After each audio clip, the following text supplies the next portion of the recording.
This tutorial will show you how to get the color panel in Adobe Premiere Pro CC completely for free. If this helped, drop a like, share the video, and subscribe for more. Presets and effects for life, click the link down below and enjoy the tutorial. Okay, so assuming you want to get the color panel in Adobe Premiere Pro CC, I got you. Now we have a video clip that we basically, well, we want to add color.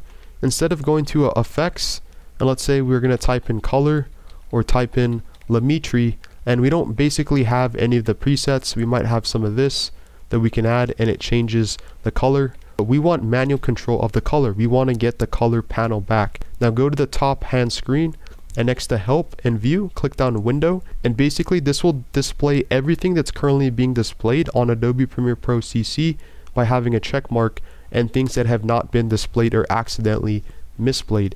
Now you want to click here underneath libraries and above Limetri scopes, Limetri color, and now the color panel has successfully been added back in Adobe Premiere Pro CC completely for free.